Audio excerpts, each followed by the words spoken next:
Bangla TV বৈঠকি অনুষ্ঠানে সরাসরি আপনাদেরকে স্বাগত জানাচ্ছি। প্রতি মঙ্গলবারের এই আয়োজন, আপনারা জানেন আমরা সমসাময়িক বিষয় নিয়ে এই অনুষ্ঠানে আলোচনা করে থাকি। আজকে আমরা কথা বলবো ডাকসু নির্বাচন নিয়ে। শিরোনাম রেখেছি ডাকসু নির্বাচন, প্রত্যাশা ও বাস্তবতা।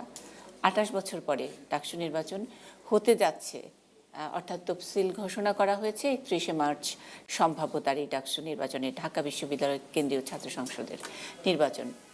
এখানে যারা উপস্থিত আছেন অপেক্ষাকৃত তরুণ, আমরা ছাত্রলীগ, ছাত্র দল এবং ছাত্র ইউনিয়নের 3 জন নেতাকে পেয়েছি।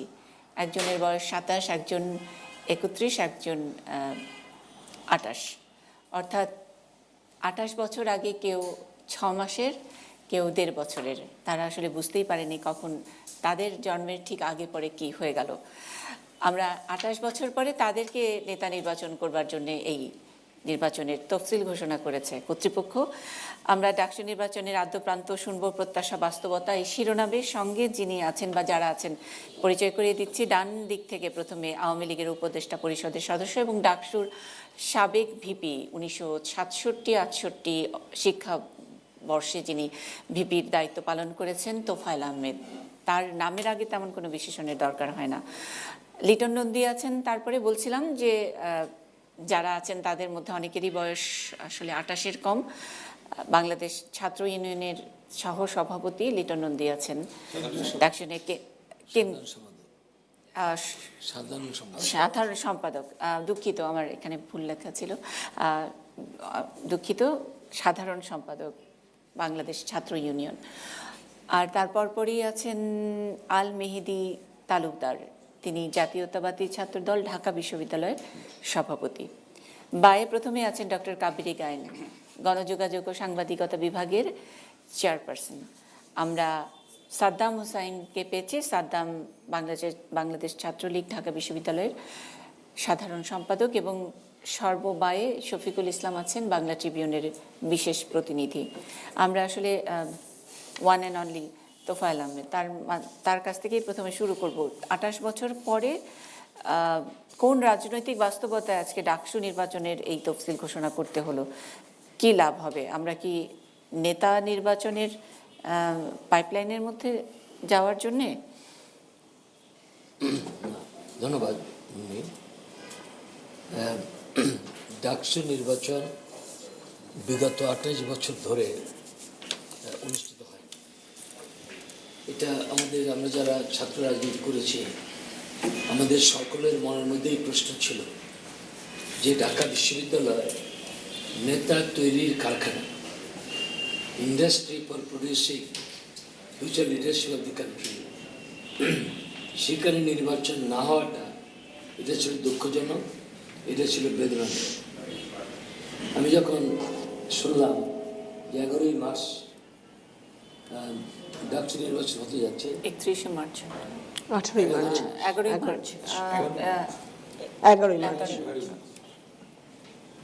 ডাকসু মানে ঢাকা বিশ্ববিদ্যালয় কেন্দ্রীয় ছাত্র সংসদ, সংক্ষেপে DUCSU, Dhaka university central students union.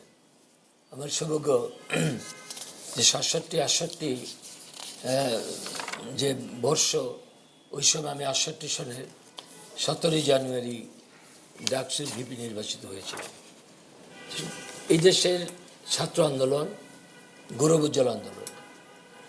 জাতির জনক বঙ্গবন্ধু স্বপ্ন দেখেছিলেন, তিনি স্বপ্ন দেখতেন, স্বপ্ন দেখাতেন। তিনি যখন উপলব্ধি করেছিলেন যে পাকিস্তানের কাঠামোর মধ্যে বাংলার মানুষের ভাগ্যের কোনোদিন উন্নতি হবে না, একদিন বাংলার ভাগ্য নিয়ন্ত্রণ বাঙালিদেরকে হতে হবে, সেই লক্ষ্য সামনে নিয়ে তিনি 1948 সালের 4 জানুয়ারি আমাদের প্রিয় ছাত্র প্রতিষ্ঠান ছাত্রলীগ প্রতিষ্ঠা করেছিলেন। আমার ব্যক্তিগত ধারণা, এই ছাত্রলীগ প্রতিষ্ঠার মধ্য দিয়েই কিন্তু তিনি স্বাধীনতার বীজ রোপণ করেছিলেন। এবং এই দেশে যত গণতান্ত্রিক আন্দোলন হয়েছে, সব আন্দোলনে ছাত্রদের ভূমিকা ঐতিহাসিক। আমি আমার যে প্রিয় সংগঠন, যার সদস্য না হতে পারলে আমি আজকে এখানে বসতে পারতাম না, সেই ডাকসু মানে ছাত্রলীগের সদস্য হিসাবে সেই কলেজ জীবনে, বিশ্ববিদ্যালয় জীবনে আমরা অনেক পদে অধিষ্ঠিত হয়েছি। আমি ব্যক্তিগতভাবে তৎকালীন ইকবাল হল, আজকে জিয়াউল হক হলের সংসদের সহসভাপতি ছিলাম, সেখান থেকে ডাকসুর ভিপি হলাম, তারপরে ছাত্রলীগের সভাপতি হলাম। সুতরাং ডাকসুর আজকের প্রত্যাশা এবং বাস্তবতা, ডাকসুর নির্বাচন হতে চলেছে, এটাই বাস্তবতা।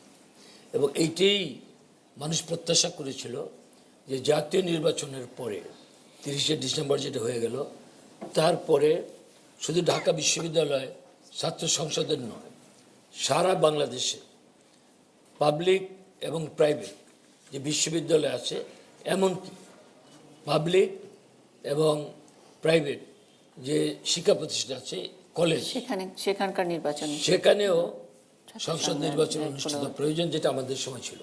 যেমন ডাকসু নির্বাচন হবে, হলের নির্বাচন হবে। আমিও যেমন ডাকসু নির্বাচনের পরে মানে আগে হলের ভিপি ছিলাম, ভাইস প্রেসিডেন্ট। তো সেই জন্য এটা একটা শুভ উদ্যোগ এবং আমরা প্রত্যাশা করি যে নির্বাচনটা অংশগ্রহণমূলক হবে। আমি খুব খুশি যেখানে ছাত্রলীগের মেধাবী ছাত্র সাদ্দাম আছে, আমার খুব আদরের একজন ছাত্রনেতা। ছাত্র ইউনিয়ন নিত্যানন্দী, ব্যক্তিগতভাবে আমার পরিচয় না থাকলেও আমি দু একটা টক শোতে তাকে দেখেছি, ভালো বলেছে। ছাত্রদলের মেহেদি তালুকদার, আমার সাথে পরিচয় না থাকলেও আমি যে একসাথে আছি আমার খুব ভালো লাগছে। তারপরে সাংবাদিক বিভাগে ঢাকা বিশ্ববিদ্যালয়ের অধ্যাপিকা কাবেরী গায়েন, তিনিও এখানে উপস্থিত আছেন, তিনি বলবেন। আর সঞ্চালক মুন্নি সাহা, আমাদের সবারই খুব প্রিয়। অনেক ধন্যবাদ। আছেন শফিক, শফিকুল ইসলাম, তিনি বিশেষ প্রতিনিধি বাংলা ট্রিবিউন। তোফায়েল আহমেদ, আমি আপনার কাছে শেষ করি। সুতরাং এই আজকের এই আলোচনার মধ্যে এই যে আমরা একসাথে মিলিত হলাম, আমরা মত পথের ভিন্নতা থাকা সত্ত্বেও আমরা 69-এ সর্বদলীয় ছাত্র সংগ্রাম পরিষদ গঠন করতে পেরেছিলাম। ছাত্র ইউনিয়ন, ছাত্রলীগ, ছাত্র union Menon group, Matia group, ছাত্র ফেডারেশনের একটা অংশ। আমরা এক টেবিলে বসে আমরা বিভিন্ন ইস্যু নিয়ে আমরা আলাপ আলোচনা করতাম, বিতর্ক করতাম, কিন্তু মিটিং শেষ আমরা বন্ধু।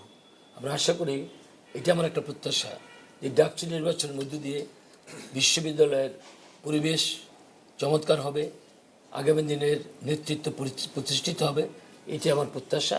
এবং আমি মনে করি যেটা আমরা করতে পারি, এটি হবে একটা বাস্তবতা। অনেক ধন্যবাদ। আমি একটু কাবেরী গায়েনের কাছে যেতে চাই। ডক্টর কাবেরী গায়েন, যেটা লক্ষ্য করেছেন এতক্ষণ ধরে তোফায়েল আহমেদ বলছিলেন যে এই ডাকসু নির্বাচনের তারিখ ঘোষণাটা এটা একটা ভালো উদ্যোগ। এতদিন পরে আসলে জাতি অথবা কর্তৃপক্ষ, যাই হোক আমরা জানি না, মনে হয়েছে যে নেতা তৈরির যে পাইপলাইন বা যেই কারখানা, সেখানে এক ধরনের নেতৃত্ব তৈরির এই উদ্যোগটি শুরু হবে।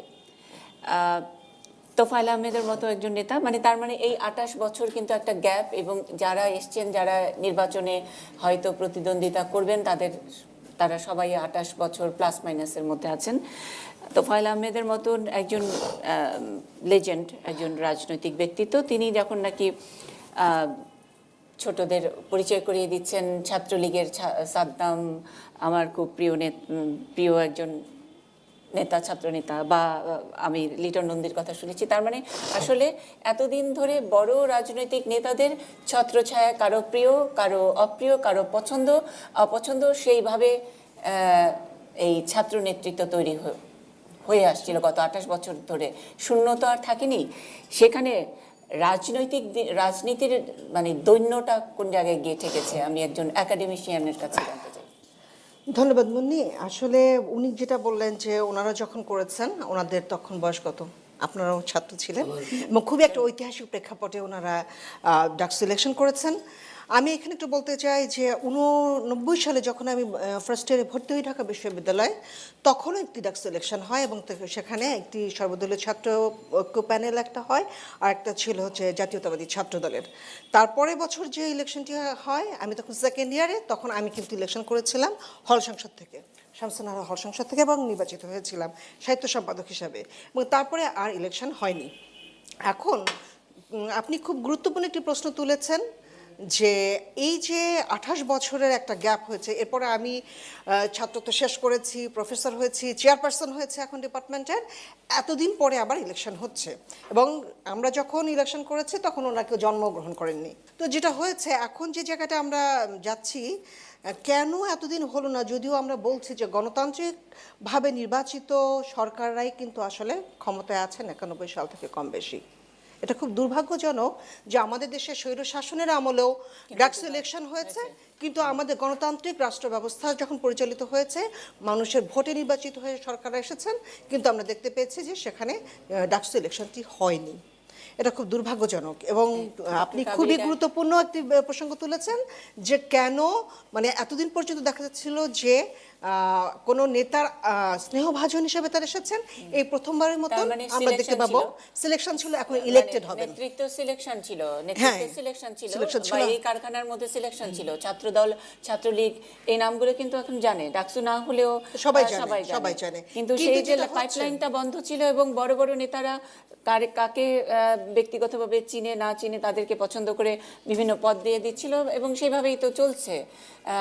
সেইখানে আমি বলছি যে রাজনীতির ক্ষেত্রে আমি সেই জায়গাটাই বলছি, খুবই দৈন্য একটা জায়গায় গেছে, দৈন্যতামূলক। এবং আরেকটা বিষয় আমাকে খুব দুঃখ মানে ভারাক্রান্ত করতো যে খুবই ঐতিহ্যবাহী যে সমস্ত ছাত্র সংগঠনগুলো আছে আমাদের ক্যাম্পাসে, যখন প্রকৃত ক্রাইসিসগুলো দেখা গেছে, বিশেষ করে আমি বলবো যে অগাস্টে আমরা 2007 সালে যখন সেনা বিদ্রোহটা হলো, কিন্তু তখন দেখা যাচ্ছে যে আমাদের ঐতিহ্যবাহী ছাত্র সংগঠনগুলো কেন জানো না তাদের নিজেদের নামে এসে তখন রাজনীতি করছেন না। এটা আসলে খুব দুর্ভাগ্যজনক, এবং সেখানে দেখা যাচ্ছে যে হয় সাধারণ ছাত্রদের ব্যানারে, নয়তো কিছু বাম ছাত্র সংগঠনের ব্যানারে রাজনীতিগুলো পরিচালিত হয়েছে। আমি মনে করি এই জায়গা থেকে স্বচ্ছতার জায়গাটাতে বেরিয়ে আসবে, এবং ডাকসু ইলেকশনটা নেতা নির্বাচনেরও হবে, এবং সেই সাথে একটা স্পষ্টতা হলে আমরা জানবো, বিশ্ববিদ্যালয়ে আমরা জানবো যে এই সংগঠন করে, সে সেই সংগঠন করে হলে আসছে, এবং তারপরে তারা ছাত্রদের প্রতিনিধিত্ব করছে। কাজেই একাডেমিক জায়গা থেকে যদি বলতে হয় তাহলে আমি বলবো যে নেতৃত্ব রাজনীতিটা যেন রাজনীতিবিদদের হাতে থাকে, এবং সেই রাজনীতিবিদদের হাতে থাকবার জন্য একটি রাজনৈতিক প্রক্রিয়ার মধ্য থেকে যেতে হয়। সেই প্রক্রিয়াটিকে, নেতৃত্বের সেই প্রক্রিয়াটিকে আমি আশা করি যারা রাজনীতিতে এসেছেন মানে নিশ্চিত করবে। এতদিন ধরে এই যে এই পাইপলাইনটি বন্ধ এবং থাকার পরেও আমি এখানে একটি কথা যোগ করতে চাই, গত 28 বছরের বাস্তবতা যদি আমরা দেখি তাহলে আমরা দেখব যে আমাদের রাজনীতি প্রকৃত রাজনীতিবিদদের হাতের চাইতে অনেক বেশি চলে গেছে। বিভিন্ন সময় আমরা দেখেছি মিলিটারি ব্যুরোক্রেসি, সিভিল ব্যুরোক্রেসি এবং ব্যবসায়ীদের হাতে, ব্যবসায়ী সিন্ডিকেটদের হাতে। কাজে সেই জায়গা থেকেও আমরা মুক্তি পাবো এই নেতৃত্ব প্রক্রিয়ার মধ্যে থেকে। আমরা এই তিনজন পটেনশিয়াল ক্যান্ডিডেটকে আমি ধরে নিচ্ছি যে তিনজনই হয়তো থাকবেন কোনো না কোনোভাবে নির্বাচনের এই প্রতিযোগিতার প্রসেসে। আমি তিনজনের কাছে একটু খুব ছোট্ট করে বলবেন, তারপরে স্পেসিফিক প্রশ্ন আছে, মানে জাস্ট আপনাদের প্রত্যাশার জায়গা থেকে বলবেন যে ছাত্র রাজনীতিতে এসছেন, লিটন নন্দী প্রথমে যদি বলেন আপনাদের রোল মডেলকে, মানে আপনি লিটন নন্দী ঢাকা বিশ্ববিদ্যালয়ে ভর্তি হয়েছেন, আপনি ছাত্র ইউনিয়নের সাধারণ সম্পাদক হিসেবে এখন পদটা পেয়েছেন, কিন্তু এসেই তো কোনো না কোনো একটি সংগঠন করা, তার রোল মডেল তো কিছু না কিছু মাথায় ছিল। কাকে দেখে আপনি এই ছাত্র রাজনীতিতে ঢুকলেন? নিশ্চয়ই ডাকসু করে আসা কোনো মানুষকে আপনার মাথায় আশেপাশে ছিল না? মানে প্রথমত হচ্ছে আমি ছাত্র ইউনিয়নটা করি কলেজ পর্যায় থেকে, সক্রিয়ভাবে করি, এবং বিশ্ববিদ্যালয় পর্যায়ে এসে রাজনীতি যখন কলেজে পড়েন তার আগেই ডাকসু মানে 28 বছর ধরেই বন্ধ। সুতরাং কলেজ আর স্কুল থেকে করে আসলেও মানে নো ম্যাটার, আপনি ডাকসু করে আসা কোনো নেতা আপনার রোল মডেল হবে, সেটা প্রত্যাশিত নয়। প্রথমত দেখেন এখানে আমরা সকলে তো ছাত্র সংগঠনের নেতা, কেউ কিন্তু ছাত্র নেতা হওয়ার মতো সুযোগ পায়নি। ছাত্র নেতা বলতে আমি যে অর্থে বোঝাচ্ছি, সকল ছাত্র ভোট দিয়ে আমাকে নির্বাচিত করবে, সেই সুযোগটা আমরা 28 বছর থেকে বঞ্চিত রয়েছে। তো আমরা আসলে আমি বিশ্ববিদ্যালয়ের প্রথম বর্ষ থেকে যখন স্বপ্ন দেখতাম যে একটা সময় হয়তো ছাত্র সংগঠনের নেতা থেকে ছাত্র নেতা হয়ে উঠবো, সংগঠনের পেরিফেরি বাইরে গিয়ে সকল ছাত্র আমাকে ভোট দিবে, আমরা যে পদ, একটা সদস্য পদ হলেও সেখানে নির্বাচন করব, এই ধরনের একটা প্রত্যাশা নিয়ে ঢাকা বিশ্ববিদ্যালয়ে জন্মগ্রহণ করেছিলাম।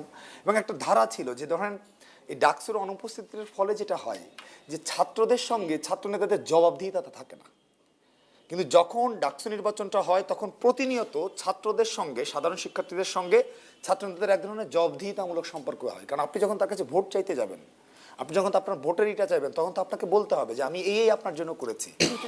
এগুলো তো মানে এগুলো যখন আপনারা ভোট চাইতে যাবেন এগুলো আপনাদের এজেন্ডার মধ্যে থাকবে, কি কি বলবেন, কিভাবে ইমপ্রেস করবেন। আমি শুধু জানতে চেয়েছি যে রাজনীতিতে এসছেন, বিশ্ববিদ্যালয়ে রাজনীতি করছেন, কলেজেও রাজনীতি করেছেন, রোল মডেলটা কাকে রেখে এসছেন?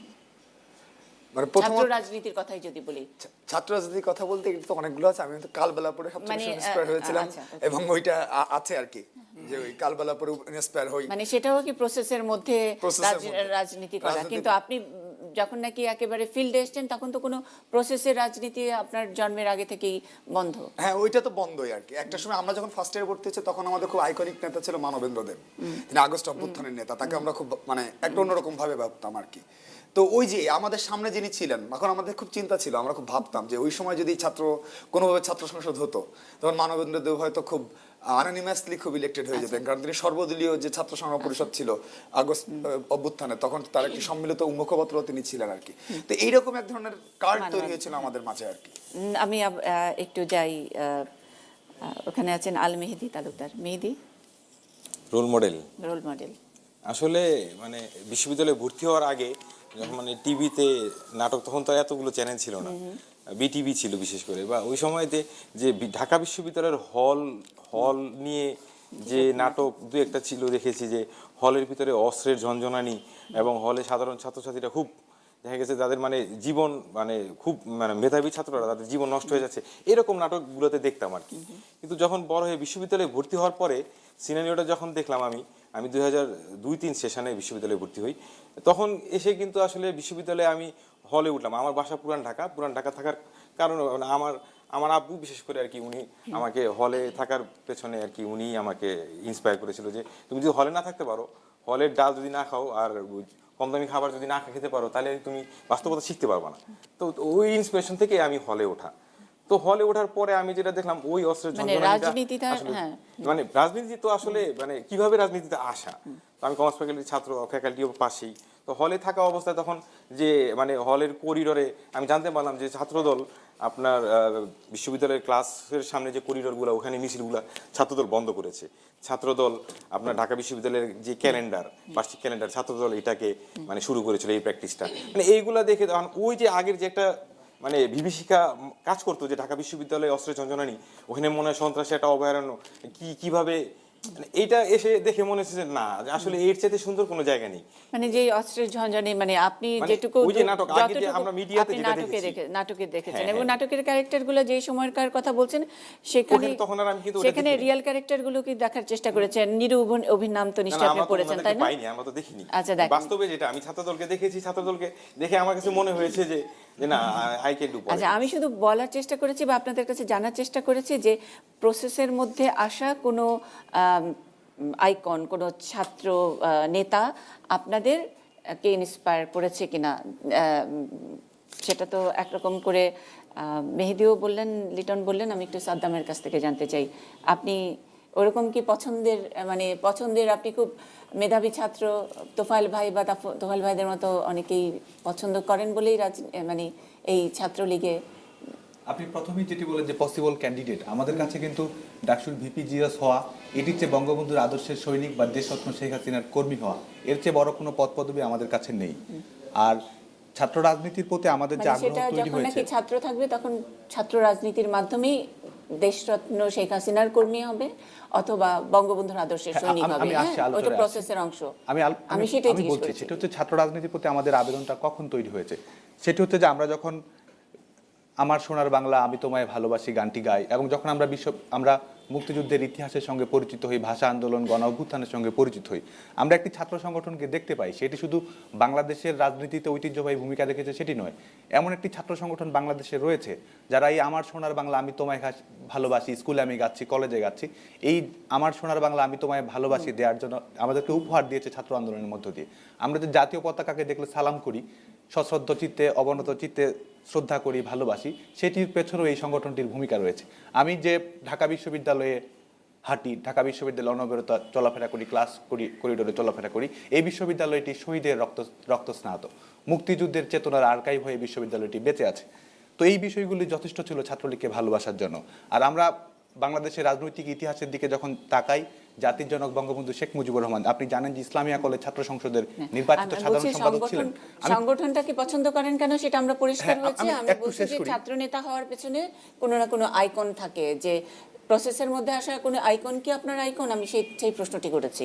না না, আমরা সংগঠনকে ভালোবেসেই এই সংগঠনের সঙ্গে জড়িত হই।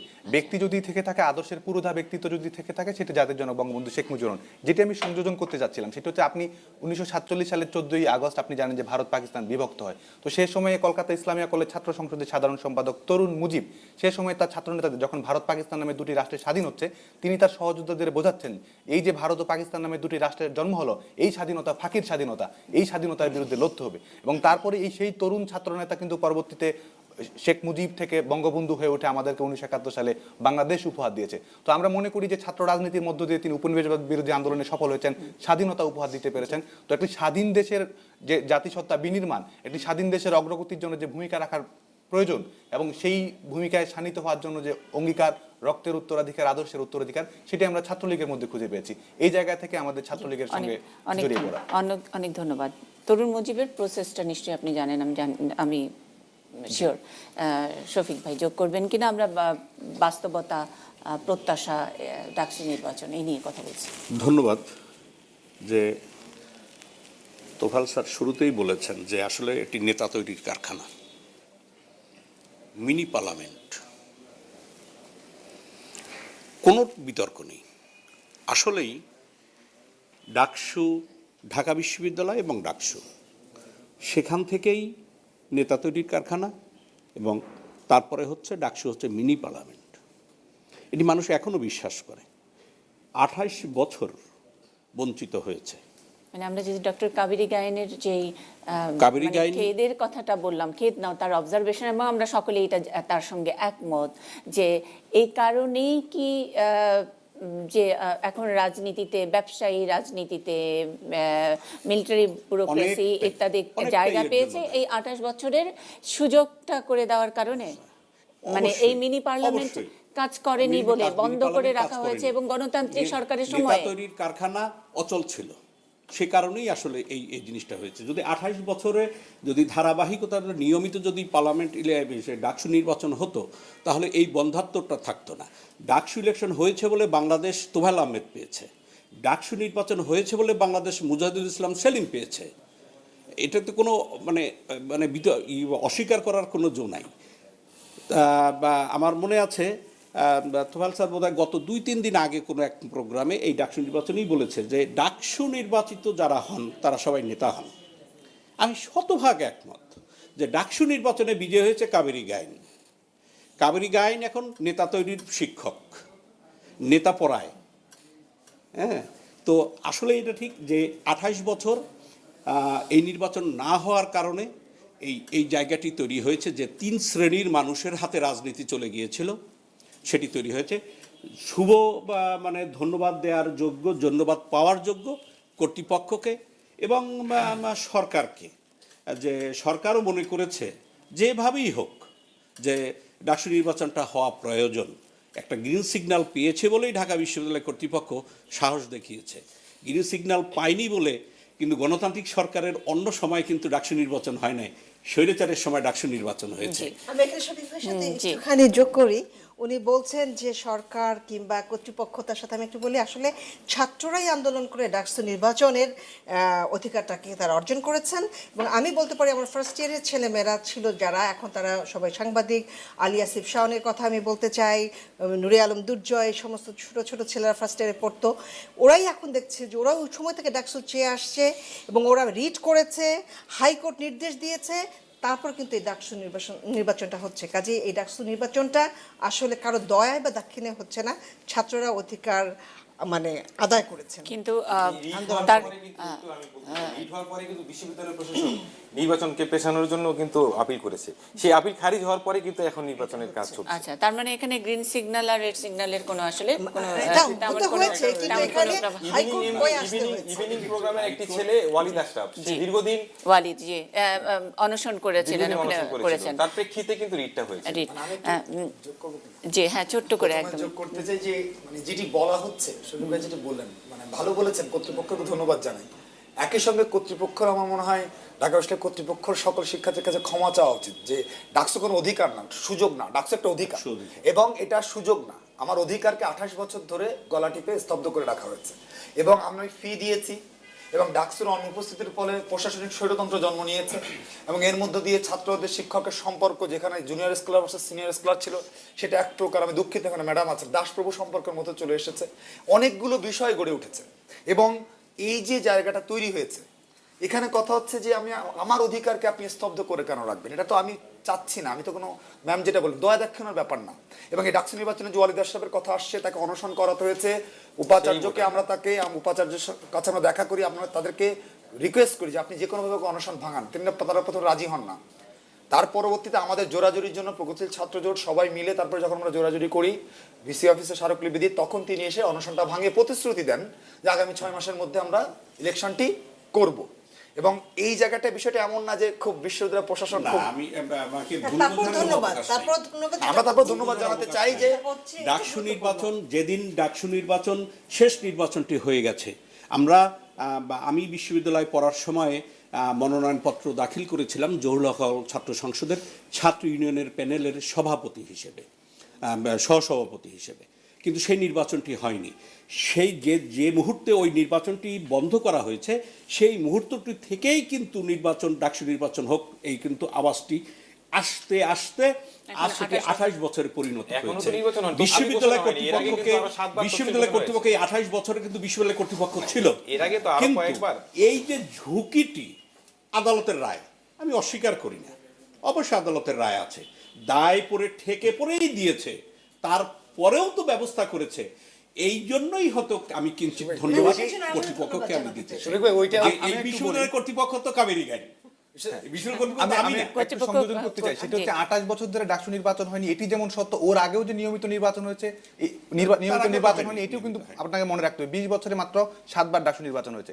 ডাকসু নির্বাচন করার জন্য অনেকগুলো স্টেক হোল্ডার রয়েছে। আপনি জানেন যে সিনেট, সিন্ডিকেট, বিশ্ববিদ্যালয় প্রশাসন, ছাত্র সংগঠনগুলো রয়েছে, রাজনৈতিক, আমরা বিশ্ববিদ্যালয় স্বায়ত্তশাসিত প্রতিষ্ঠান সেটি জানি। কারণ আইন অনুযায়ী যদি দেখি তাহলে আমরা বলতে পারি যে শুধু বিশ্ববিদ্যালয় দিয়ে সরকার দায়ী না, রাজনৈতিক দলগুলো দায়ী না। কিন্তু আমাদের রাজনৈতিক দলগুলো, ছাত্র সংগঠনগুলো স্বাধীনভাবে পরিচালিত হবে, এই স্বাধীনতা কিন্তু অনেক রাজনৈতিক দলই দেয়নি, যে কারণে আমরা অনেকবার ডাকসু নির্বাচনকে বাধাগ্রস্ত হতে দেখেছি। আদালতের রায়কে আমরা স্বাগত জানাই, কিন্তু এখানে আদালতের দায়ের যে আমাদের যে নৈতিক দায় রয়েছে, সেই নৈতিক দায়টি কিন্তু অনেক বেশি গুরুত্বপূর্ণ। সেই থেকে বিশ্ববিদ্যালয় প্রশাসন উদ্যোগ নিয়েছে এবং এই যে স্টেক হোল্ডারগুলো রয়েছে, এরা একটি সম্মিলিত প্রয়াস চাচ্ছে বলেই কিন্তু আজকে ডাকসু নির্বাচনের দিকে আমরা যাচ্ছি। ঠিক করে সাদ্দামের কথা ঠিক বুঝে থাকি যে আদালতের যে দায় এবং সেটার সঙ্গে একটু নৈতিক দায়ের ইঙ্গিত পাওয়া গেছে, এই কারণে আমরা মনে হচ্ছে যে এবার হয়তো হবে, সে কারণে শফিক ভাই বলছিলেন যে গ্রিন সিগন্যালের কথা। যাই হোক, একটা বিরতিতে যাব, বিরতিতে যাবার আগে আবারও শফিক ভাইয়ের কথা থেকে একটু তুলে নিয়ে বলছি যে ডাকসু ছিল বলেই তোফায়েল আহমেদ, মতিয়াবাদের মতন নেতা আমরা পেয়েছি। ডাকসু হয়নি বলে কি রাজনীতিতে আসলে হাইব্রিড এবং ফার্মের পলিটিশিয়ান ইত্যাদি এইসব বিশেষণগুলো আমরা পেয়েছি বা প্রোডাক্টগুলো পেয়েছি? প্রশ্নটা থাকলো, বিরতির পরে এসে উত্তর নেব।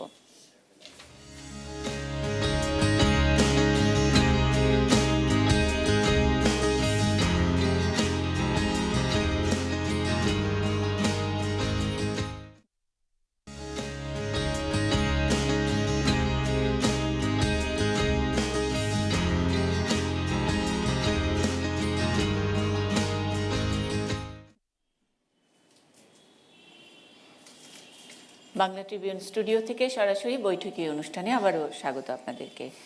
বিরতিতে যাবার আগে আমরা যে প্রশ্ন রেখে গেছিলাম, ডাকসু হয়নি বলেই কি এখন রাজনীতিতে নানা রকমের বিশেষণ রাজনীতিবিদদের সামনে, হাইব্রিড বা ফার্মের ইত্যাদি নানান কিছু, এই প্রশ্ন, তার পাশাপাশি ডাকসু যেহেতু হচ্ছে, গ্রিন সিগন্যাল নিয়ে কথা হয়েছে অনুষ্ঠানের প্রথম পর্বে, সরকারের গ্রিন সিগন্যাল, এরকম আলোচনাও আমরা করেছি। পাশাপাশি লেভেল প্লেইং ফিল্ড একটা এখনকার রাজনীতিতে আমরা দেখি যে নির্বাচনের আগে এটি একটি সবচেয়ে বহুল চর্চিত একটা বিষয়। আমরাও কি ডাকসু নির্বাচনের কে কেন্দ্র করে সহ অবস্থান, যারা সরকার দলীয়, সরকার সমর্থিত ছাত্র সংগঠন নয়, অন্যরা ঠিক একই রকমের সুযোগ পাবে কিনা ইত্যাদি নানান বিষয় নিয়ে শুনতে চাই। কিন্তু আমি তোফায়েল আহমেদ আপনার কাছে সেই ছোট্ট করে ওই প্রশ্নটুকু যে ডাকসু হয়নি বলেই কি হাইব্রিড ইত্যাদি এগুলোর অনেক দায় কলঙ্ক আপনাদেরকে শুনতে হয়। দ্বিতীয়ত মুজাহিদুল ইসলাম সেলিম, আমরা জানি স্বাধীন বাংলাদেশে তিনি প্রথম ভিপি নির্বাচিত হয়েছিলেন ডাকসুর, এবং তিনি এই ডাকসুর নির্বাচন হচ্ছে এটা শুনে বাংলা ট্রিবিউনকে দেয়া সাক্ষাৎকারে তিনি বলেছেন যে ডাকসু নির্বাচন যেন রাত্রিকালীন অভিযান না হয়। সেই কি ইঙ্গিত করছে, সেই ইঙ্গিত থেকে আপনি আশ্বস্ত করবেন কিনা যারা নির্বাচন করতে যাচ্ছে? আসলে আমি কখনো নেগেটিভ কথা বলি না। ডাকসু খুব ইম্পর্টেন্ট বাংলাদেশের রাজনৈতিক ইতিহাসে। ঢাকা বিশ্ববিদ্যালয় কেন্দ্রীয় ছাত্র সংসদ অর্থাৎ ডাকসু ঐতিহাসিক ভূমিকা পালন করেছে সবসময়। সে মহান ভাষা আন্দোলনের সময়ও ঢাকা বিশ্ববিদ্যালয়ের ছাত্র নেতৃত্ব দিয়েছে। জাতির জনক বঙ্গবন্ধুর নির্দেশেই আমাদের সংগঠন ছাত্রলীগ প্রতিষ্ঠিত হয়েছিল। ছাত্র ইউনিয়ন, ছাত্রলীগ মূলত এই দুইটা সংগঠন তখন ছিল। পরবর্তীকালে 60-এর দশকে ছাত্র ইউনিয়ন দুভাগে বিভক্ত, একটা ছাত্র ইউনিয়ন মতীয় গ্রুপ আর একটা ছাত্র ইউনিয়ন ম্যান গ্রুপ। অবশ্য তারপরে ওই 60-এর দশকে যখন হিসাব করেন, প্রত্যেক বছর ডাকসু নির্বাচন অনুষ্ঠিত হয়েছে। সে 61, 62, 62, 63, 63, 64, 64, 65, 65, 66, 66, 67, 68, 69, 69, 70 প্রত্যেক বছর ডাকসু নির্বাচন হয়েছে। সেই 60-এর দশকের অনেক ডাকসুর ভিপি জিএস আজকে জাতীয় রাজনীতির তারা প্রতিষ্ঠিত নেতা। বেগম মতিয়া চৌধুরী বলেন, রাশেদ খান মেনন বলেন, আমি একজন ওয়ার্কার, আরও অনেকেই। আমাদের আসাম আব্দুর রব স্বাধীন বাংলা সংগ্রাম পরিষদের অন্যতম নেতা ছিলেন, 4 জনের একজন। তিনি ছাত্রলীগ, আমি যখন সভাপতি, ছাত্রলীগ সাধারণ সম্পাদক ছিলেন। এখন দল মতের ভিন্নতা সেটা আলাদা কথা। আমি 60-এর দশকের কথা বলছি। স্বাধীনতার পরে বঙ্গবন্ধুর শাসনামলেও ডাকসুর মুজাহিদুল ইসলাম সেলিম, মাহবুবুজ্জামান তারা ভিভিজিএস হয়েছে। পরে 70-এর দশকে মান্না, আখতারুজ্জামান, আবার মান্না, আখতারুজ্জামান, আবার আখতারুজ্জামান, জিয়াউদ্দিন বাবলু, তারপরে সুলতান মনসুর সহ আরও অনেকেই ডাকসুর ভিভিজিএস হয়েছে। এখন 28 বছর হয় নাই, এটা যদি আমি আলোচনা করি, আমি বলতে পারি 90তে যদি হয়ে থাকতে পারে এরশাদ সাহেবের আমলে, তাহলে 91তে হলো না কেন, 92তে হলো না কেন? এই দোষের মধ্যে যে কোনো লাভ নেই। আবার আমরা রাষ্ট্রপতির দায়িত্ব লাভ করেছি 96-তে, তখনও তো হয়নি। আবার একের পরে বিএনপি আসছে, তখনও হয়নি। এখন একটা পরিবেশ, নানান কারণ ছিল। আমাদের সময় ঢাকা বিশ্ববিদ্যালয়ের যে পরিস্থিতি ছিল, এক সময় এনএসএফ তারা সাপ নিয়ে খেলতো, ছাত্র অত্যাচার করতে চাইতো, আমরা সেটি মোকাবিলা করেছি সব ছাত্র সংগঠন ঐক্যবদ্ধ হয়ে, যার জন্য তারা টিকে নেয়, সুবিধা করতে পারে না, কিন্তু আমরা টিকে দিয়েছিলাম। আজকে যে কোনো কারণে হোক নির্বাচন হয় নাই। এখন হাইকোর্টের রায়ের কথা বলেন, রিট করার পরে বলেন, বা বিশ্ববিদ্যালয় কর্তৃপক্ষ এবং সরকার যদি সিদ্ধান্ত না নেয়, তাহলে কিন্তু ইলেকশন হয় না। আমি এখন চাচ্ছি ইলেকশনটা হওয়া, এবং এখানে যে ছাত্রলীগ, তারপরে ছাত্র ইউনিয়ন, ছাত্র দলের নেতা যারা আছেন, এরাই মূল সংগঠন।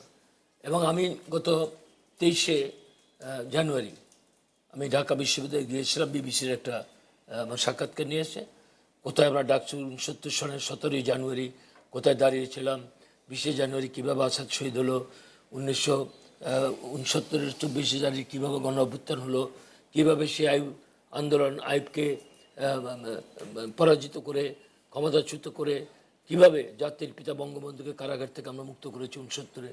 সেই 69 যে আলোচনা করেন, ভাষা আন্দোলন যে আলোচনা করেন, 62 শিক্ষা আন্দোলন আলোচনা করেন, 64 সমাবর্তন উৎসব, যেখানে বিশ্ববিদ্যালয়ের তখনকার মোনায়েম খানকে আসতে দেওয়া হয় নাই, যার কারণে শ্রদ্ধেয় মনি ভাই আমাদের নেতা আসমিত আলী শিকদার এই দুইজনের MA সার্টিফিকেট বাতিল করে দিয়েছিল।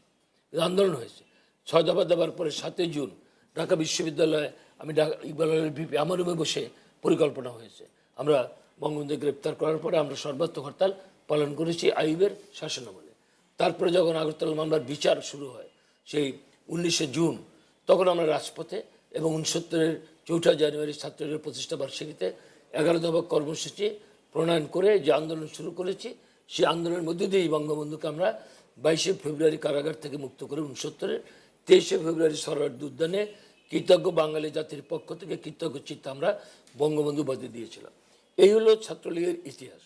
আজকে ডাকসুর বিবিজিএস যদি হতো নির্বাচন ভালো হতো, কিন্তু যে কোনো কারণে হোক এখন পক্ষে বিপক্ষে অনেক কথা বলা যাবে, সেটা না বলে কিভাবে আগামী 11ই মার্চের ডাকসু নির্বাচনটা হতে পারে। যেমন কেউ প্রশ্ন তুলেছে যে কার্জন হলে ভোট কেন্দ্র করা হোক, এটা ইউনিভার্সিটি নিয়মের মধ্যে পড়েও না, আর কোনোদিন হয় না, বাস্তবসম্মত না। আর 38,000 ছাত্রছাত্রী এক জায়গায় দাঁড়িয়ে ভোট দেবে, এটা বাস্তবসম্মত না। আমাদের আমলে হলে হলে ভোট কেন্দ্র হয়েছে, হলে হলে ভোট দিয়েছে, এটা হল নাম্বার 1। নাম্বার 2, বিশ্ববিদ্যালয় কর্তৃপক্ষকে আমি ধন্যবাদ জানাই এই সিদ্ধান্ত নেবার কারণে। আমি চাই যে কোনো মূল্যে ডাকসু নির্বাচনটা অনুষ্ঠিত হোক। এখানে কে জিতবে কে হারবে সেটা বড় কথা নয়। এবং আমরা আশা করবো, যেমন 60-এর দশকে যে আমাকে নন্দী জিজ্ঞেস করেছিল যে আমরা যে 11 দফা প্রণয়ন করি তার মধ্যে 4টি ছাত্র সংগঠন, ছাত্রলীগের রূপ সাহেব সভাপতি, খালেদ মোহাম্মদের সাধারণ সম্পাদক, ছাত্র ইউনিয়নের সাবিদুর মানিক সাহেব সভাপতি, শামসুদ্দোহা সাধারণ সম্পাদক, মেনন গ্রুপের মুস্তফা জামাল আজাদ সভাপতি, মাহবুল্লাহ সাধারণ সম্পাদক, এনএসএফের ইব্রাহিম খলিল সভাপতি, ফখরুল ইসলাম মুন্সি সাধারণ সম্পাদক, ডাকসুর বিপি আমি এবং জিএস নাজিম কামরান চৌধুরী। ডাকসু যেহেতু সবার, সব ছাত্র সংগঠনের ডাকসু, সে ডাকসুর বিপি হিসাবে এই সংগ্রাম পরিষদের আমি আহ্বায়ক হই, আমি মুখপাত্র হই। অর্থাৎ ডাকসুর গুরুত্ব কত, আমার থেকে কিন্তু বড় নেতা সবাই, কারণ যারা ছাত্র সংগঠনের মূল নেতা তারা কিন্তু আমার থেকে বড়। কিন্তু আমার সৌভাগ্য যে আমি মুখপাত্র হয়েছি, সবার সভাপতিত্ব করেছি, কর্মসূচি দিয়েছি, মিটিং পরিচালনা করেছি।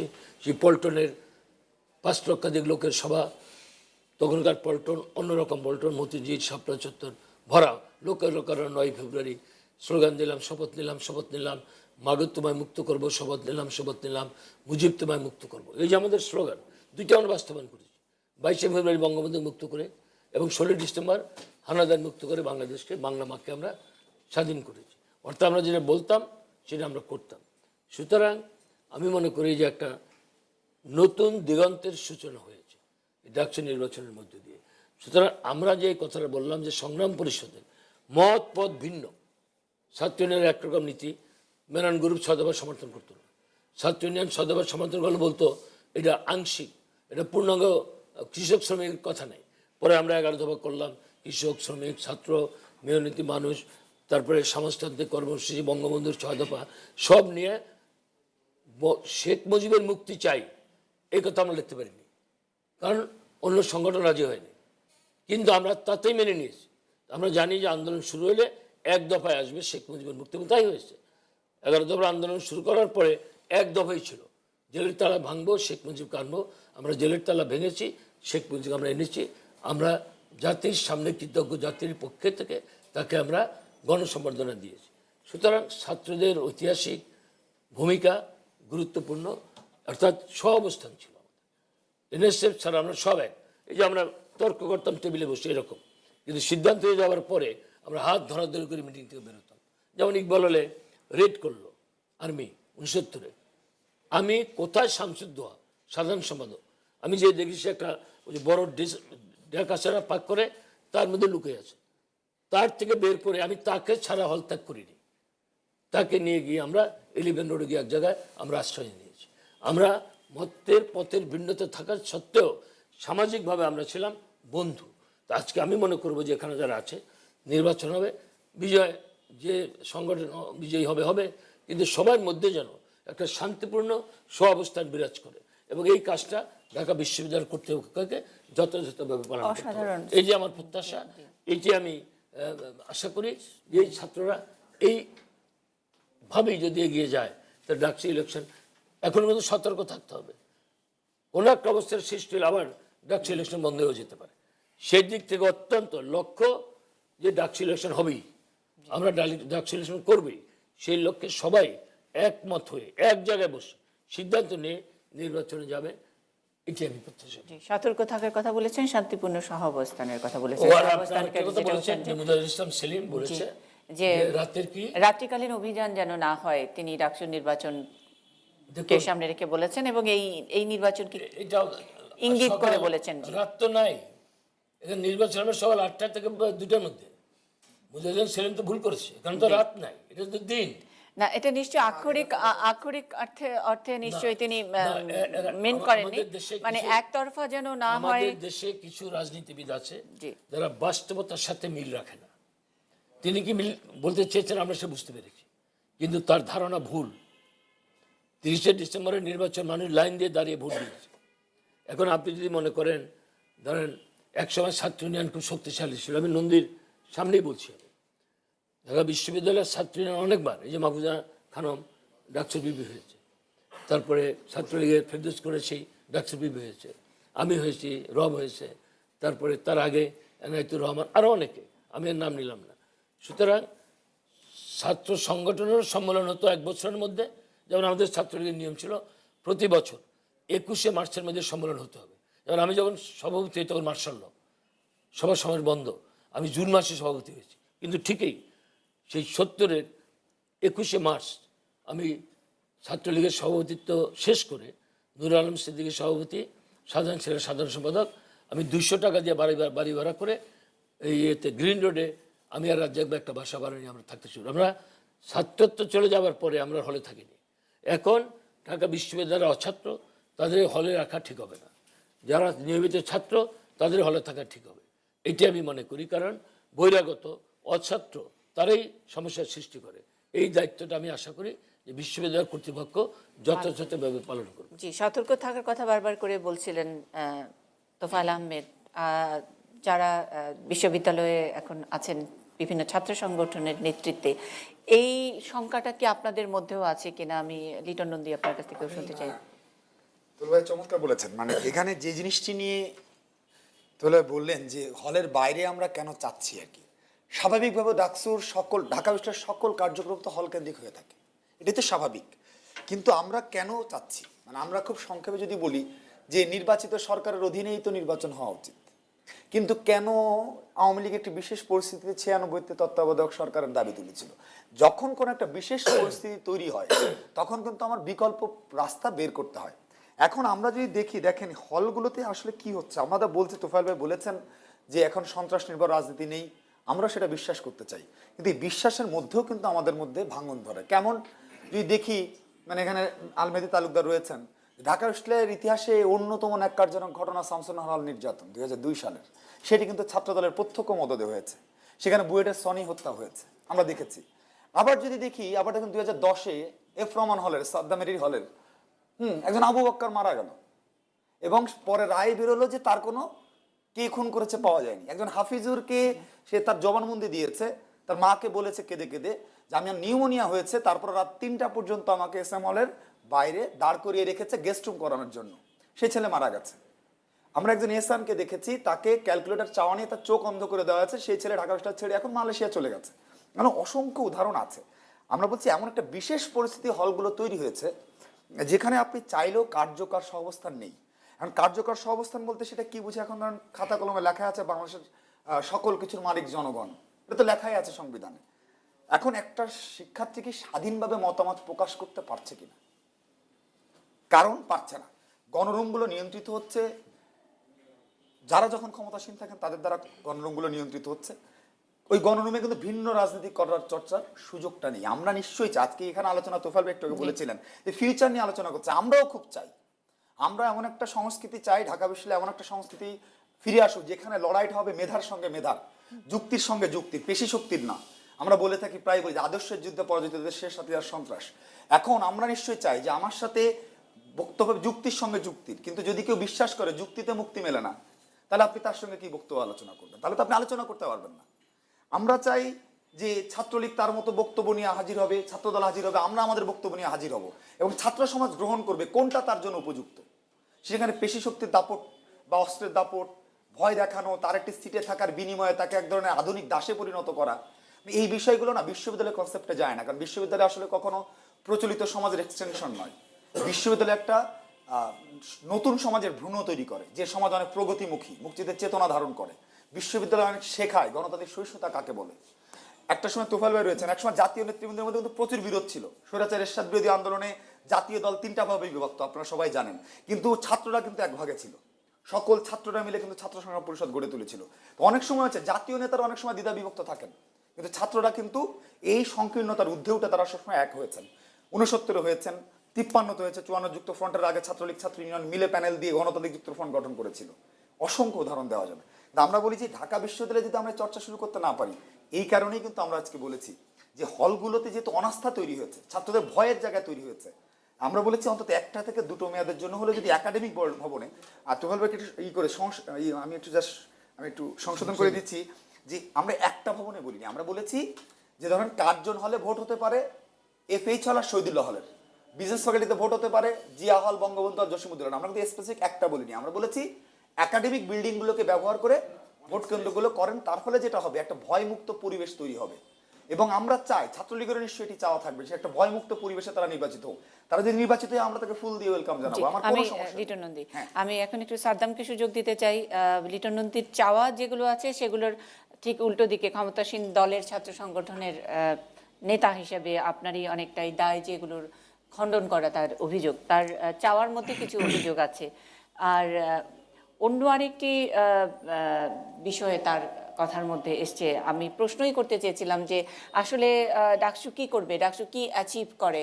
আমরা আমাদের ইউনিভার্সিটি লাইফে যখন দেখেছি যে দেয়ালে চিকা মারা, যেটা যে কাগজ কলমের দাম, শিক্ষা উপকরণের দাম কমাতে হবে, আমাদের পরিবহন নিশ্চিত করতে হবে, বাইরে থেকে বাস বাড়াতে হবে ইত্যাদি, এইসব তো আর এখন আর এই ডাকসুর এজেন্ডা নয়। বরং আমি লিটন নন্দীর কথা থেকে যেটুকু সেন্স করতে পারলাম যে এই যে গণরুম, সেটাও একটা এবারের ডাকসুর এজেন্ডা। এটা অনেকখানি কুপমণ্ডুকার মধ্যে নিয়ে গেছে না ছাত্রদের যে উদার যে বিষয়টা, সেখান থেকে প্রথমেই বলি সেটি হচ্ছে ডাকসু নির্বাচনে আমরা বিজয়ী হইনি যে আমরা ক্ষমতাসীন ছাত্র সংগঠন হব।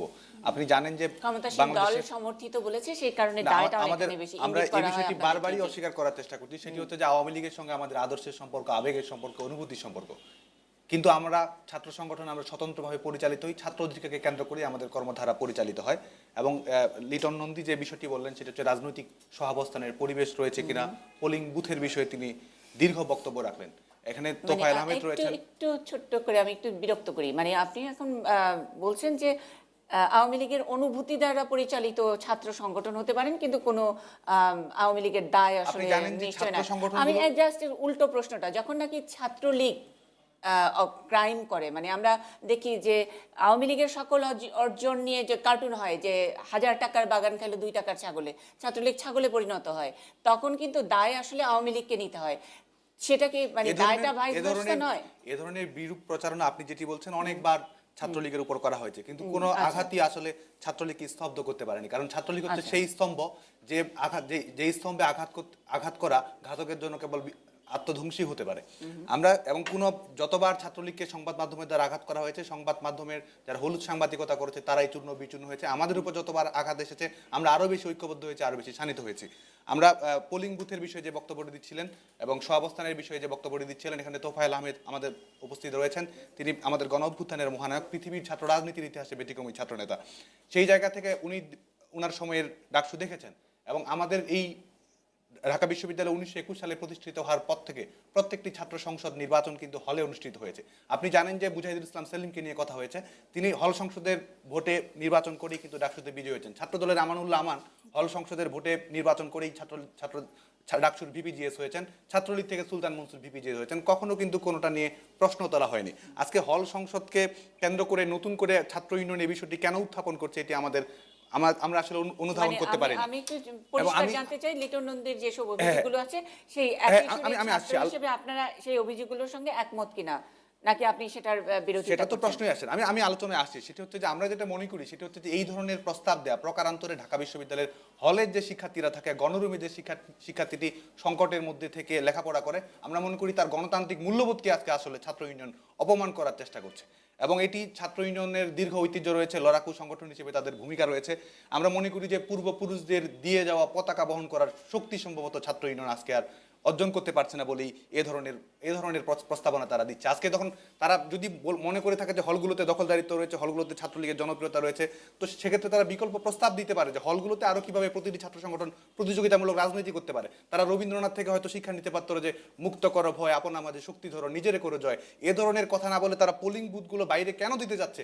এটি আসলে এর উত্তরটা আমরা আসলে ব্যান্ড সঙ্গীত থেকে পাই, সেটা হচ্ছে প্রগতির মগজে বসবাস সুবিধার। তারা হলগুলোতে গণতান্ত্রিক সহাবস্থান নিয়ে নিশ্চিত করার বিষয়ে কথা বলছে না, কিন্তু একাডেমিক ভবনে পোলিং বুথ চাচ্ছে। এবং আমি একটা বিষয় বারবার বলছি, সেটা হচ্ছে যে তারা শুধু এটি বলেন যে হলগুলোতে ছাত্রলীগের দখলদারিত্ব আছে। এখানে মেহেদী ভাই এবং ডান বাম কখনো কখনো এক হয়ে যায় স্বার্থের কানাগলিতে। তারা এক হয়ে আজকে পোলিং বুথ বিষয়ে হলে সহাবস্থানের বিষয়ে এক বক্তব্য উপস্থাপন করছে। তো আমরা ছাত্রলীগ কখনো বলেনি, 94-তে বলেনি। 94-তে পরিবেশ পরিষদের বৈঠকটি যখন অনুষ্ঠিত হয়, ছাত্র দলের সন্ত্রাসী তাণ্ডবের মুখে বিশ্ববিদ্যালয় ক্যাম্পাসে ছাত্রলীগ প্রবেশই করতে পারেনি। 91 সালে তোফায়েল আহমেদ গুরুত্বপূর্ণ আলোচনা নিয়ে এসেছেন, ডাকসু নির্বাচন হয়নি। এবং সেই যে না হওয়ার সংস্কৃতি, বিশ্ববিদ্যালয়গুলোতে ক্ষমতাসীন দলের একক আধিপত্য থাকবে, একক আদর্শ থাকবে, খালেদা জিয়ার মাধ্যমে সূচিত যে ধারা, সেই ধারা থেকে আমরা বের হয়ে আসতে পারিনি। 91 সালে ছাত্রদল বিশেষ ছাত্রভর্তি দাবি করেছিল, এবং সেই ছাত্রভর্তি বিশ্ববিদ্যালয় প্রশাসন যখন মেনে নেয়নি, তখন ডাকসু নির্বাচনের ব্যাপারে ছাত্রদল আন্তরিক না হওয়ার কারণে সেই নির্বাচনটি আর হয়নি। এবং আমরা যেটি বলছি সেটা হচ্ছে হলগুলোতে শিক্ষার্থীদের আধিপত্য রয়েছে, সেখানে ছাত্রলীগের আধিপত্য, ছাত্র ইউনিয়নের আধিপত্য, ছাত্রদলের আধিপত্য বলে কিছু নেই। এখন শিক্ষার্থীদের মধ্যে যদি ছাত্রলীগ জনপ্রিয় হয়ে থাকে, সেটাকে আমাদের অপরাধ? আমি এই প্রশ্ন লিটন নন্দীকে রাখছি। আজকে জানেন গতকালকেও ছাত্র ইউনিয়নের জগন্নাথ হলে, উনি যেই হলের শিক্ষার্থী থাকেন, উনি কিন্তু জগন্নাথ হলের আবাসিক শিক্ষার্থী, জগন্নাথ হলে থাকেন। তার বিশ্ববিদ্যালয়ের সাধারণ সম্পাদক জগন্নাথ হলের শিক্ষার্থী, জগন্নাথ হলে থাকেন। ঢাকা বিশ্ববিদ্যালয়ের ছাত্র ইউনিয়নের যিনি সাধারণ সম্পাদক, তিনি এফএইচ হলের শিক্ষার্থী, এফএইচ হলে থাকেন। তাহলে গণতান্ত্রিক সহাবস্থানটা আসলে কোথায় নেই? ছাত্র ইউনিয়নের দুটো কমিটি, ফ্যাকাল্টিতে কমিটিতে রয়েছে ছাত্রদল তো নয়াপল্টনেও খুঁজে পাওয়া যায় না, সেই জবাব তো আপনারাই দিতে পারবেন। নয়াপল্টনের প্রতিষ্ঠাবার্ষিকীর কর্মসূচি ছাত্রদল পালন করে, সেখানেও সম্ভবত ছাত্রলীগের দখলদারিত্ব আছে। আমি যে আলোচনায় আসছিলাম সেটি হচ্ছে, বারবার আমি আলোচনা দেওয়ার চেষ্টা করছি, আমি শেষ করছি, সেটি হচ্ছে তারা দাবি করে, সেটি হচ্ছে গোটা বিশ্ববিদ্যালয় ছাত্রলীগের দখলদারিত্ব রয়েছে তাদের দাবি অনুযায়ী। তো তাদের দাবি অনুযায়ী গোটা বিশ্ববিদ্যালয়ে যদি ছাত্রলীগের দখলদারিত্ব থাকে, তাহলে বিশ্ববিদ্যালয়ে কেন নির্বাচনটা দেওয়া দরকার? আমাদের বুয়েট আছে, ইডেন আছে, সেখানে নির্বাচন দিক। আমি আবারও বলেছি, তাহলে ছাত্র ইউনিয়নের এই দাবি থেকে শিক্ষা নিয়ে সম্ভবত সিপিবি, যে ঢাকা উত্তরে যখন নির্বাচনটি হবে, সিটি কর্পোরেশন নির্বাচন হবে, তারা হয়তো চট্টগ্রামে নির্বাচন করার দাবি জানাবে কিনা। আমি একটু মেহেদীর কাছে শুনতে চাচ্ছি। আমরা ওই সহাবস্থানের বিষয় নিয়ে কিন্তু অনেক শঙ্কা, এবং আপনি অফ এয়ারে অনেকবার বলছিলেন যে নির্বাচন হওয়ার আগে সহাবস্থান দরকার, নির্বাচনের পরে একজন আরেকজনকে কংগ্রেচুলেট করলাম, সেই সৌহার্দ্য তো অনেক সময় অনেক রাজনীতিবিদই দেখান। এই সহাবস্থান নিয়ে আপনাদের অবস্থাটা কি আছে? মানে আসলে বিগত 10 বছর যাবৎ সহাবস্থানের মিনিমাম যে অপশনটা, সেটা ছাত্রদলের নেই। আর সহাবস্থান বলতে আমরা যেটা মিন করি, যে শুধু হলে থাকা আর ক্লাস করাই কিন্তু সহাবস্থান। আর একটি ক্রিয়াশীল ছাত্র সংগঠনের তার রাজনৈতিক চর্চা, মধুর ক্যান্টিনে বসে এবং ক্যাম্পাসে রাজনৈতিক চর্চাটা ঠিক মতো করাটা নিশ্চিত না হওয়া পর্যন্ত কিন্তু সহাবস্থান হয় না। আর আমরা যে সহাবস্থানটা চাইবো, কার কাছে চাইবো? দেখেন বর্তমানে যে অবস্থা, কিছুদিন আগে আমাদের বিশ্ববিদ্যালয়ের মাননীয় ভিসি উনি বলেছেন যে উনি বিশ্ববিদ্যালয়ের সকল হলের প্রভোস্টদের সাথে মিটিং করে তাদের কাছ থেকে যখন সহাবস্থানের বিষয়ে জানতে চেয়েছেন, তারা সকলেই তাকে নিশ্চিত করেছেন যে হলে সহাবস্থান আছে। এবং এরপরে আমরা যখন পরিবেশ পরিষদের মিটিংয়ে এটা বললাম যে স্যার আপনারা, আমাদের অন্যান্য ছাত্র সংগঠনের কয়েকজন নেতা বলেছে যে আমি হলে থাকতে পারি না, তখন আমাদের এক জসিমউদ্দিন হলের, বিশেষ করে জসিমউদ্দিন হলের প্রভোস্ট স্যার উনি দাঁড়িয়ে বলেন যে তোমাদেরকে কে বলেছে হলে আমাদের অবস্থান নেই, হল তো আমার নিয়ন্ত্রণেই চলে জসিমউদ্দিন হল। আমরা কিন্তু দুদিন পরে দেখলাম যে জসিমউদ্দিন হলের ঠিক ওই প্রভোস্টই হল থেকে অবৈধ ছাত্রদেরকে বের করে দেওয়ার অপরাধে তাকে ছাত্ররা হামলা করেছে। উনি যেখানে সেফ না, ছাত্র হামলা করেছে, আপনি কোথায় শুনলেন? আমরা নিউজ পেয়েছি, আপনি সংবাদ মাধ্যমে দেখেছেন, আমরা কিন্তু ক্যাম্পাসে থেকে আমরা নিউজ হলের ঘটনাটা আমি সেটার প্রতিবাদ করবেন। আমি শেষ করি, আমি জসিমউদ্দিন হলের ঘটনাটা আমি শেষ করি।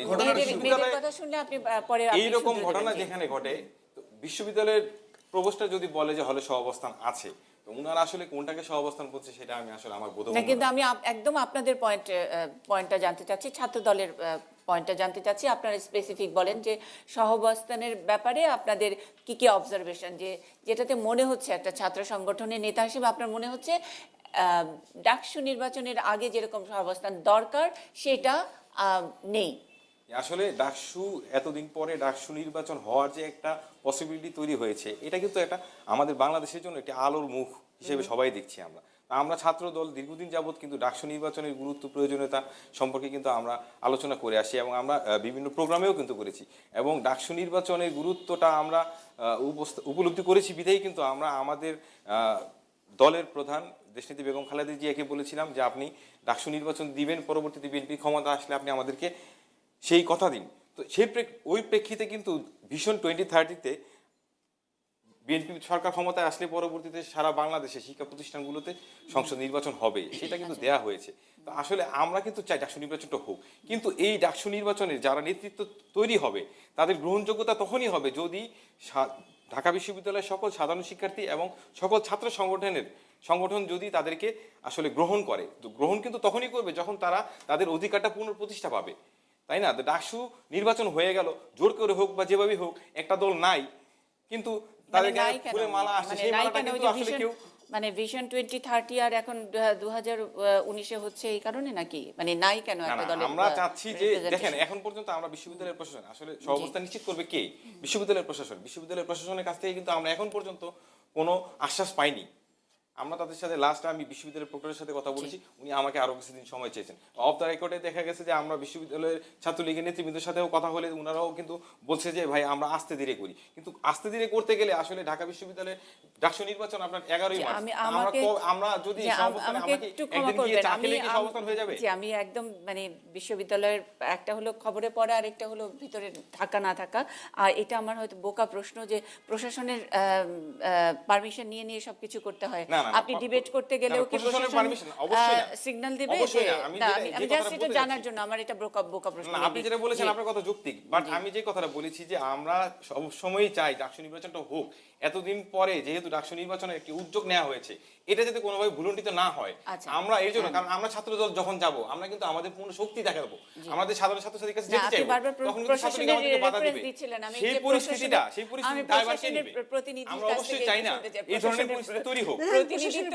আমি একজন সাধারণ শিক্ষক ঢাকা বিশ্ববিদ্যালয়ের, পুরো প্রসেসের অংশ।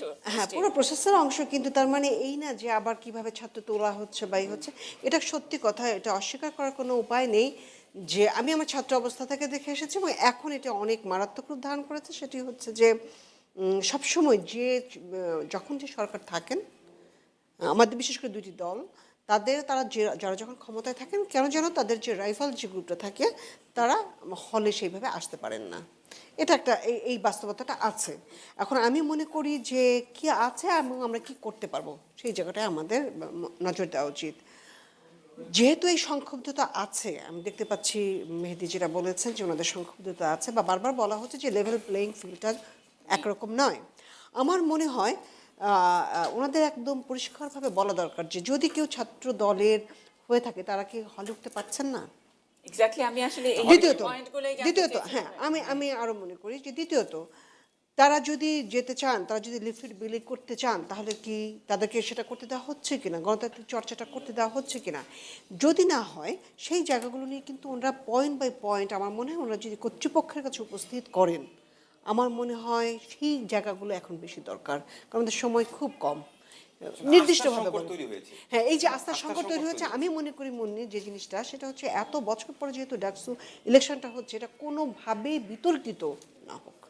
আমরা চাই একটা সুষ্ঠু নির্বাচন হোক এবং যে নির্বাচনের পরে সবাই খুশি হবে যে অন্ততপক্ষে আর যাই হোক না কেন, জয় পরাজয় আমাদের যাই হয়েছে না কেন, আমরা জানি যে একটা স্বচ্ছ প্রক্রিয়ার মধ্য থেকে নির্বাচন হয়েছে। এই জায়গাটি আমাদের বিশ্ববিদ্যালয় কর্তৃপক্ষ, আমি বিশ্বাস করি যে তারা নিশ্চিত করবেন। সেই জন্য সুনির্দিষ্ট অভিযোগগুলো দায়ের করা দরকার।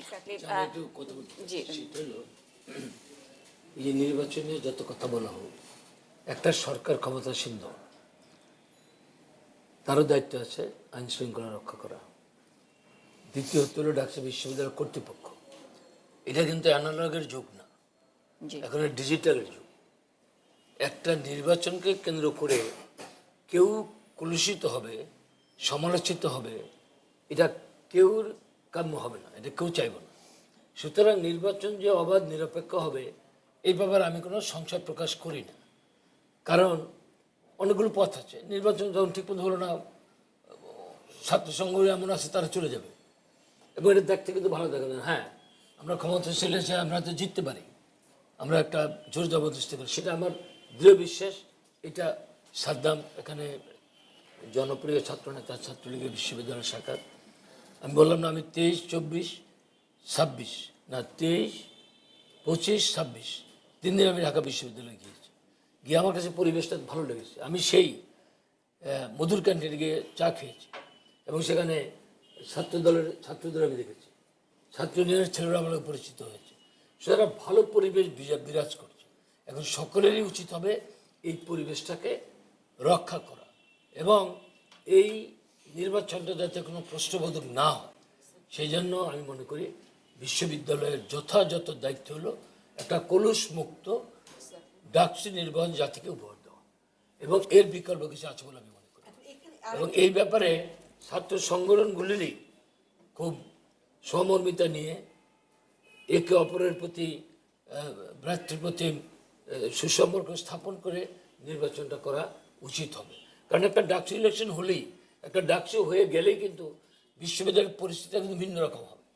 এখন অনেক অছাত্র বিশ্ববিদ্যালয়ের নেতৃত্ব দেয়, সব অনেক ছাত্র সংগঠনের নেতৃত্ব দেয়।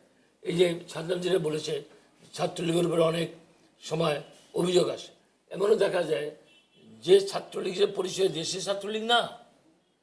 যেহেতু আমরা ক্ষমতা কত লোক, এত লক্ষ লক্ষ তরুণের মধ্যে কে ছাত্রলীগের পরিচয় দিল, সেটা দুর্ঘটনা ঘটালো, বদনামটা ছাত্রলীগের মধ্যে আসে যেহেতু আমরা ক্ষমতা। সেই জন্য আমি মনে করি নাম্বার 1 পরিবেশটা একটা সুন্দর করে রাখার জন্য সকলেরই যৌথভাবে কাজ করতে হবে। 2 বিশ্ববিদ্যালয় কর্তৃপক্ষকে সচেতন যত্নবান হতে হবে একটা অবাধ নিরপেক্ষ ডাকসু নির্বাচন অনুষ্ঠান করা।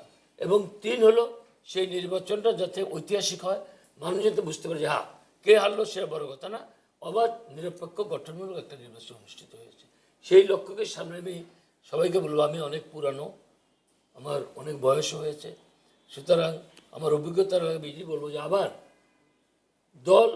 ছাত্র দলের সাথে ছাত্রলীগের মতের পার্থক্য আছে, আদর্শের পার্থক্য আছে, কিন্তু সামাজিকভাবে যেন একসাথে মিলেমিশে বিশ্ববিদ্যালয়ে থাকা যায় সেই চেষ্টা করতে হবে।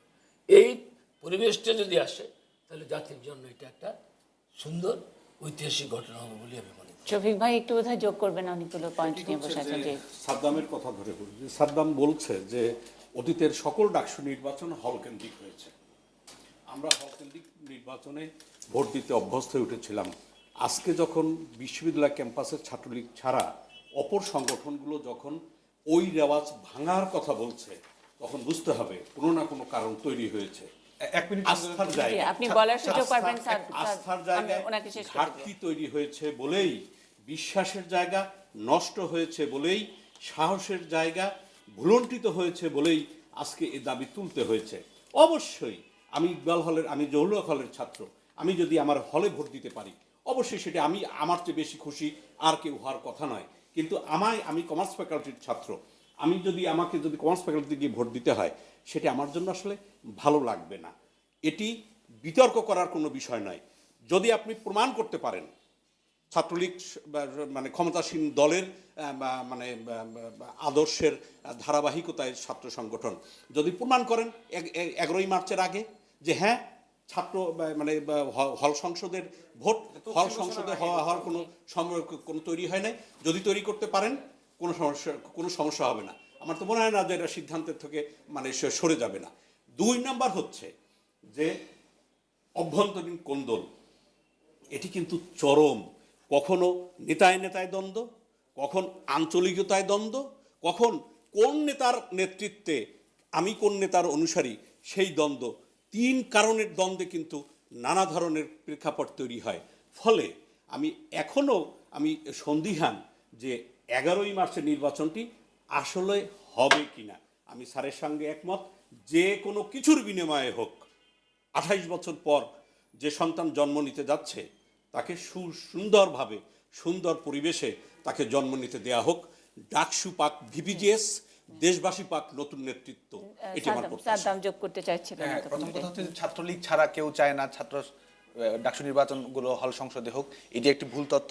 আপনি জানেন যে ছাত্র সংগ্রাম পরিষদের অন্তর্ভুক্ত 8টি ছাত্র সংগঠন রয়েছে, বিশ্ববিদ্যালয়ে ক্রিয়াশীল ছাত্র সংগঠনের 14টি, 8টি ছাত্র সংগঠন, আমি কিছুক্ষণ আগে মধুর ক্যান্টিনে মিটিং করে এসেছি, 8টি ছাত্র সংগঠন ঐক্যবদ্ধ রয়েছে। ডাকসু নির্বাচন, হল সংসদ নির্বাচন অবশ্যই হল কেন্দ্রিক হতে হবে, এটি নিয়ে আমাদের মতদ্বৈধতার সুযোগ আছে বলে আমরা মনে করি না। এবং অধিকাংশ ছাত্রনেতা কি মনে করছে, এটির চেয়ে বড় বিষয় হচ্ছে অধিকাংশ শিক্ষার্থী কি মনে করছে সেটিতে জোর দেয়। আজকে আমি এখানে ওপেন চ্যালেঞ্জ জানাচ্ছি, ছাত্রদল, ছাত্র ইউনিয়ন, ছাত্রফ্রন্টে যে কেউ আসুন, বিশ্ববিদ্যালয়ের শিক্ষার্থীদের সঙ্গে কথা বলবো, 100 জন শিক্ষার্থীর সঙ্গে কথা বলবো, 10% সমর্থনও যদি তারা তাই পায়, তাদের দাবি আমরা মেনে নেব। এবং আমি শেষ করি, সেটা হচ্ছে, আমি শেষ করি, অনেকবার বলেছেন, আমি শেষ করি, সেটি হচ্ছে যে ছাত্রলীগ ডাকসু নির্বাচনটিকে কিভাবে দেখছে। আমরা কিন্তু অসংখ্যবার বলার চেষ্টা করছি, এই ডাকসু নির্বাচনে ছাত্রলীগের বিজয়ী হওয়ার বিষয়টি আমাদের কাছে গৌণ বিষয়। আমাদের কাছে মুখ্য বিষয় হচ্ছে ঢাকা বিশ্ববিদ্যালয়ের সাধারণ শিক্ষার্থীদের ভোটাধিকার ফিরে দিতে হবে। এবং একই সঙ্গে 11ই মার্চের যে ডাকসু নির্বাচনটি রয়েছে, আজকে আমরা ছাত্র আন্দোলনের কর্মী, তারা সাম্রাজ্যবাদ বিরোধী কথা বলে, তারা গণতন্ত্রের কথা বলে, আমরা হয়তো স্বাধীনতা সার্বভৌমত্বের কথা বলি, অথচ আমরা যে ক্যাম্পাসে থাকি সেই নিজের ক্যাম্পাসের শিক্ষার্থীদের ভোটাধিকার আমরা ফিরে দিতে পারিনি। এই যে ব্যর্থতা, এই ব্যর্থতা আমাদের স্বীকার করতে হবে। এবং সেই ব্যর্থতা স্বীকার করে নিয়ে 11ই মার্চে আমরা মনে করি যে আমাদের সকল ছাত্র সংগঠন, ছাত্র আন্দোলনের কর্মীদের সামনে সুযোগ এসেছে যে আমাদের এই সম্মিলিত দায় মুক্তি ঘোচানোর। 11ই মার্চের নির্বাচনে আসলে কেউই পরাজিত হবে না, 11ই মার্চের নির্বাচনে বিজয়ী হবে ঢাকা বিশ্ববিদ্যালয়ের সকল সাধারণ শিক্ষার্থী।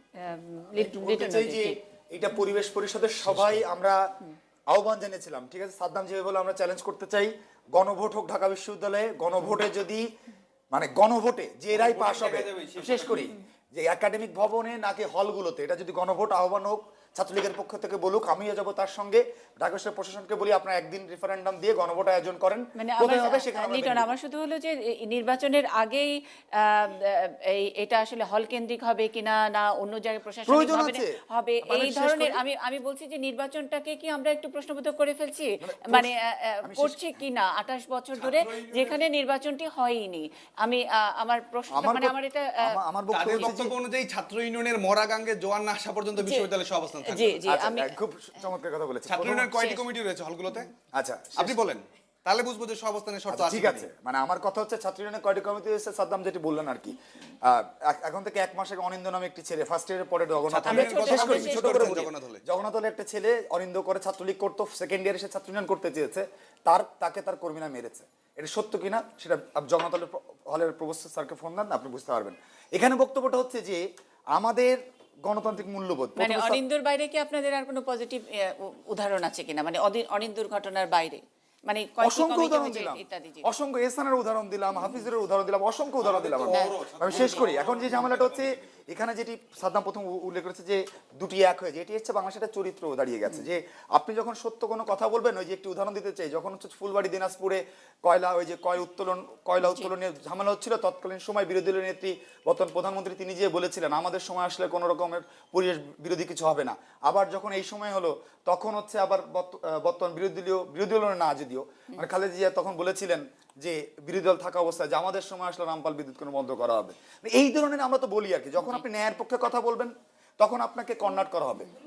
আমি শেষ করব। আমরা যেটাই হোক না কেন, এটা কিন্তু নির্বাচনের আগেই নিশ্চিত করতে হবে। এটা নট দ্যাট যে নির্বাচন হয়নি সেটা নিয়ে না, যা কিছু হয়ে যাবার পরে আসলে হায় হায় করে বললাম, মানে এই কিন্তু আমার শুধু প্রশ্নটা, সবচেয়ে বড় কথা হলো যে কোনো মূল্যে নির্বাচনটা হতে হবে। সেই নির্বাচন অবশ্যই অবাধ, নিরপেক্ষ এবং সব ছাত্র সংগঠনের অংশগ্রহণের মধ্যে দিয়ে হতে হবে। এবং তাহলে ঢাকা বিশ্ববিদ্যালয় নতুন ইতিহাস সৃষ্টি করে নতুনভাবে তারা শুরু করবে, এটি আমার প্রত্যাশা। আমি আশা করি যে এত তর্ক বিতর্ক না করে সাধারণ ছাত্রছাত্রী তাদেরকে আপন করে, তাদের মন জয় করে যারাই নির্বাচন করবা তোমরা, সেই পথে তোমরা এগিয়ে যাবে। এটি আমরা, কিন্তু নিজেদের মধ্যেই তর্ক বিতর্ক করে তো ইলেকশনই হবে না। লেট দেয়ার বি ইলেকশন, ইলেকশনটা হোক, ইলেকশনটা আগেই প্রশ্নবিদ্ধ করে কোনো কারোর লাভ হবে না। সেই জন্য ইলেকশনটা কিরকম হলো, ইলেকশনটা আশা করি প্রশ্নবিদ্ধ হবে না। আশা করি যে সুষ্ঠু একটি নির্বাচন হবে এবং সেই নির্বাচনের জন্য যে পদক্ষেপ নেওয়া দরকার আপনারা করেন। ঢাকা বিশ্ববিদ্যালয়ের কর্তৃপক্ষ, আমি নিশ্চয়ই আশা করি একজন স্বাধীন শিক্ষক হিসেবে যে তারা সেটা নিশ্চিত করার ব্যবস্থা নেবেন এবং আপনারা আপনাদের দাবিগুলো তোলেন। আর একটা বিষয় আমি মানে যদি প্রত্যাশার কথা বলে, হ্যাঁ প্রত্যাশা, সেটা হচ্ছে নিরপেক্ষভাবে সবাই জিতে আসুন, এবং সেই সাথে আমি মনে করি বাংলাদেশ যে কনসেপ্টের উপর দাঁড়িয়ে আছে সেই প্রোগ্রেসিভ এবং অসাম্প্রদায়িক একটি বাংলাদেশের ভবিষ্যৎ নেতৃত্বটাই যেন হাতে থাকে এবং তারা সবাই যেন একত্রভাবে এগিয়ে যান, আমার সেই প্রত্যাশা থাকে। কাবেরী গায়নের কথা থেকে সূত্র ধরে শেষ করছি। আমরা বলি যে ডাকসু নেতা তৈরির পাইপলাইন বা কারখানা, এই কারখানায় অনেক দিন পরে উৎপাদনের একটা শোরগোল শোনা যাচ্ছে, এবং সেখানে আসলে গণতন্ত্র জিতুক, বাংলাদেশের পক্ষে রাজনীতি জিতুক। অন্তত আমরা যারা এই দেশটাকে যারা ভালোবাসি, এই দেশ আমার, এই পতাকা আমার, তাদের পক্ষের নেতৃত্ব ওখানে টগবগিয়ে জাগুক, এটুকু প্রত্যাশা থাকলো।